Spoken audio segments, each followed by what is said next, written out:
मला असं वाटतं आमची सगळ्यांचीच मागणी होती की तातडीने फास्ट ट्रॅक कोर्टमध्ये त्या कुटुंबाला, या महाराष्ट्राच्या लेकीला न्याय मिळावा आणि फाशीची शिक्षा ती त्या नराधामाला मिळालीच पाहिजे, अशी समाजात आमची सगळ्यांचीच ही भावना आहे. आणि राजकारण पूर्णपणे बाजूला घेऊन आपण सगळ्यांनीच मिळून या नराधामाला फाशीची शिक्षा मिळालीच पाहिजे अशी अपेक्षा आपण ठेवूया.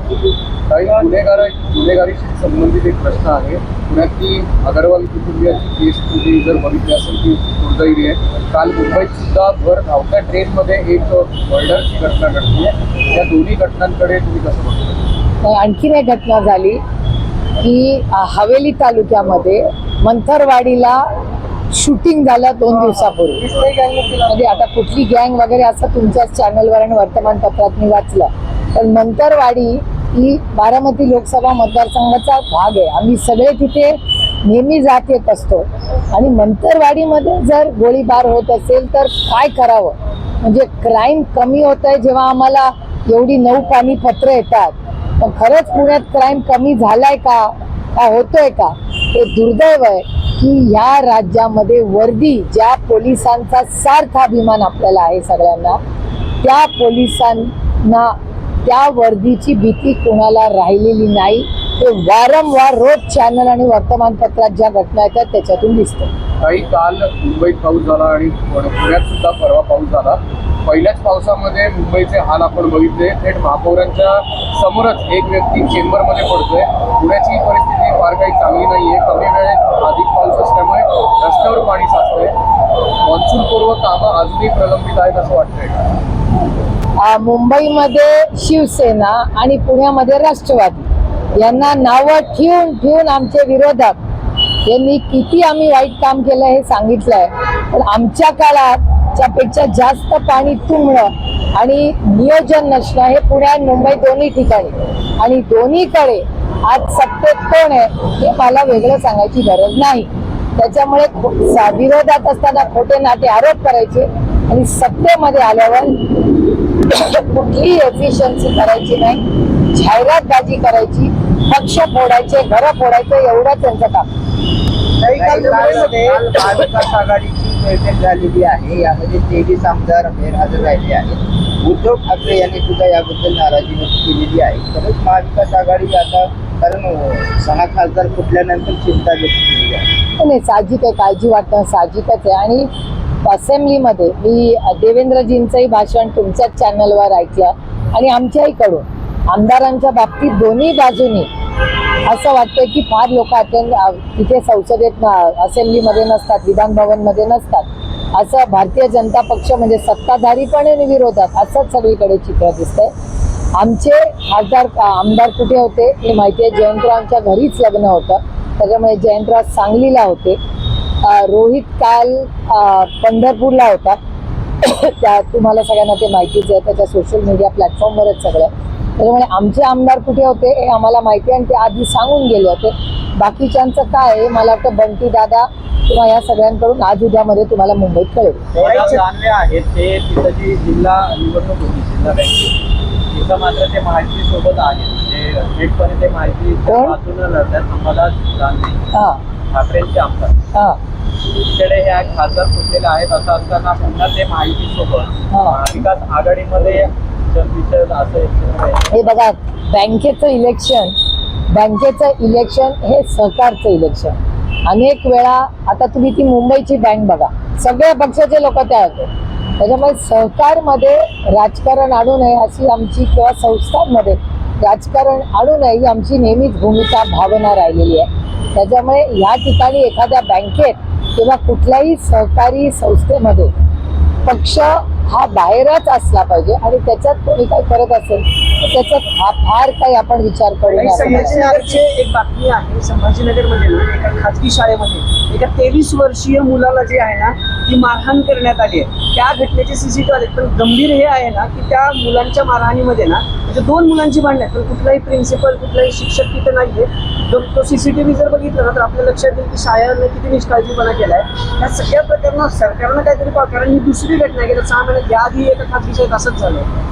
नाही, मला असं वाटतं की अशी घटना कुठल्याही शाळेत अर्थातच होऊ नये किंवा कुठल्याही संस्थेत होऊ नये. आणि या गोष्टी असतील तर तिथल्या पोलीस यंत्रणेने त्याच्यात जातीने लक्ष घातलं पाहिजे. काही सध्याचे खासदार एकनाथ शिंदेचे शिवसेनेमध्ये गेले, अशी एक माहिती आहे की या खासदारांना एकनाथ शिंदेच्या पक्षामध्ये जाण्यासाठी फडणवीसांची शिष्टाई महत्वाची ठरली. अनेक खासदारांची इच्छा होती की आपण भाजपचं कमळ हाती घ्यावं. दिल्लीमध्ये काही ठरत नव्हतं, त्यामुळं या सगळ्या खासदारांना 6वा खासदार जो आहे तो एकनाथ शिंदेकडे जात नव्हता, म्हणून हे सगळं फडणवीसांनी शिष्टाई केली आणि ऑपरेशन टायगर सक्सेस झालं. मी तुम्हाला खरं सांगू का, मला एकच ह्याच्यात असं वाटतं की या देशामधून लोकशाही ही पूर्णपणे संपुष्टात आली आहे का असं वाटतं. घर पक्ष फोडा, आता निवडून आले 2-2.5 वर्ष झाले, 29 मध्ये आहे ना इलेक्शन, घाई कसली. आणि एखाद्या चांगल्या बिलसाठी म्हणजे जीएसटीचं बिलाचं उदाहरण घ्या. जीएसटीचं बिल जेव्हा आलं तेव्हा एक मताने काँग्रेस पक्षानेही मदत केली आणि भारतीय जनता पक्षाला, आणि एक मताने आम्ही ते बिल पास केलं. एखादं बिल पास करण्यासाठी थोडं जोडो हे करण्याची गरज आहे का? मग लोकशाही राहिली नाही आहे का या देशात? मग विरोधी पक्ष राहणारच नाही ना, सगळेच सत्तेमध्ये. मग लोकांसाठी, सर्वसामान्य मायबाप जनतेसाठी बोलणार कोण? अशी परिस्थिती झालेली आहे देशात. महाविकास आघाडीचे 13 आमदार काल खरंच बैठकीला नव्हते का? त्यांची यादी समोर आल्या, तुम्ही काय फॉलो घेतले? नाही, आमचे राष्ट्रवादी काँग्रेस पक्ष याचे आमदारांचं शशिकांत शिंदेजींना कालच सगळं इन ॲडव्हान्सच माहिती होतं. बाकीच्या पक्षांची माहिती बंटी दादा शिंदे साहेब आज मुंबईत तुम्हाला सगळ्यांना देतील. तुमचे असतील ना टीम केले.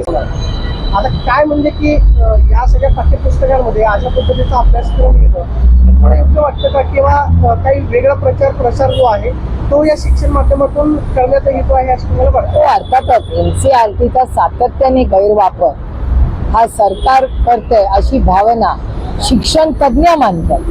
मी काही शिक्षण तज्ज्ञ नाही, पण शिक्षण तज्ज्ञांचे तुम्ही आर्टिकल्स वाचले, तुमचे लेख वाचले, तुम्ही त्यांची भाषणं ऐकली तर हे काय पहिली गोष्ट नाही.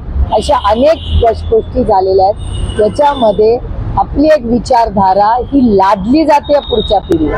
आणि दुर्दैव आहे की आजचे सत्ताधारी हे शिक्षण पुढे करून हे जे नवीन गणित बांधण्याचा प्रयत्न करतायत हे देशाच्या ऐक्यासाठी आणि नवीन पिढीच्या विचारधारेसाठी हे घातक पुढे ठरू शकतं, अशी शक्यता नाकारता येत नाही. बैठकीमध्ये बोलताना असं म्हणाले की आपण आतापर्यंत महाविकास आघाडी म्हणून एकत्र होतो, मात्र आता आपण खरंच महाविकास आघाडी म्हणून एकत्र आहोत का याची विचार करण्याची गरज आहे. सभागृहामध्ये महाविकास आघाडीमध्ये समन्वय पाहायला मिळत नाही. सरकारला ज्या पद्धतीनं धारेवर धरलं जावं, अधिवेशनामध्ये मुद्दे मांडले जावे, त्याच्यामध्ये कुठेतरी कमतरता पाहायला मिळते. आपलं एकसंघ राहणं खूप महत्वाचं आहे. महाविकास आघाडीमध्ये समन्वय नाही असं तुम्हाला कसं वाटते? आम्ही जेव्हा भेटतो तेव्हा असतो. आणि तुम्हाला खरं सांगू, मी दिल्लीमधलं जास्त पाहते आणि दिल्लीमध्ये इंडिया अलायन्स आणि महाविकास आघाडी आम्ही अतिशय एकत्रपणे दिल्लीच्या पार्लमेंटमध्ये तुम्ही कोणालाही विचारू शकता. आम्ही अतिशय रोज सकाळी भेटतो 10 वाजता खडगेजींच्या ऑफिसमध्ये. तिकडून आमची सगळे दिवसभर कोण भाषण करणार, काय आम्ही स्टँड घेणार, कुठल्या बिलावर काय आमची मतं आहेत, हे पूर्णपणे आमची स्ट्रॅटेजी रोज सकाळी 10 वाजता ठरते दिल्लीमध्ये पार्लमेंटच्या मध्ये. त्यामुळे इथेही तशी काही यंत्रणा जर असेल, आहे का नाही आहे मला माहिती नाही, पण माझा विश्वास आहे की काल उद्धवजींनी ज्या सूचना केल्यात त्या पूर्णपणे सगळे एकमताने करतील. ताई, तुम्ही या जे खासदार आता एकनाथ शिंदेच्या शिवसेनेत गेले त्यांना जवळून दिल्लीमध्ये बघितलं असेल, MP लॅड्स जो डॅशबोर्ड आहे त्याच्यात अक्षरशः सगळे स्टॅटिस्टिक्स समोर आले.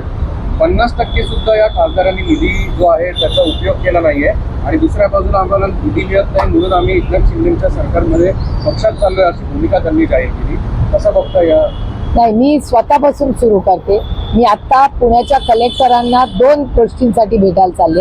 एक की MP लॅड्स आणि दुसरं माझ्या लोकसभा मतदारसंघातली, इथे मी लोकप्रतिनिधी म्हणून काम करते, तिथे पाण्याची परिस्थितीसाठी मी कलेक्टरांना भेटायला चालले.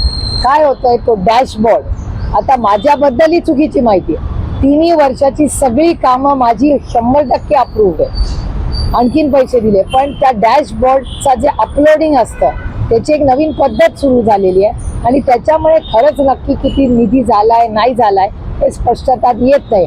काल मी आश्चर्यचकित झाले की माझी माहिती चुकीची होती. मग म्हणून मी कलेक्टरांना भेटायला चालले की कशाला आमची बदनामी करताय. अपडेट केलं नाही, त्यांनी काहीच अपडेट केलं नाही आणि त्यांनी एक नवीन पद्धत, काहीतरी कागदपत्र पूर्ण झाल्याशिवाय ते अपलोड होत नाही. आता खासदाराचा काय संबंध? आम्ही प्रशासन नाही ना, प्रशासनाचं ते काम आहे. आम्ही निधी वाटप झाल्यानंतर रस्ता काय खासदार बनवत नाही, रस्ता सरकार बनवतं, PWD बनवतं. त्याच्यामुळे PWDला तुम्ही विचारले पाहिजे. आणि ह्या 5-6 खासदारांचे माझे अतिशय कौटुंबिक संबंध आहेत. आम्ही एकत्र 24 मध्ये लढलो, ताकदीने 2.5 वर्ष पार्लमेंटमध्ये काम केलं. त्यांचे काय प्रश्न आहेत, त्यांनी काय भूमिका मांडल्या आहेत, ते आम्ही तुमच्याच माध्यमातून पाहिलेल्या आहेत.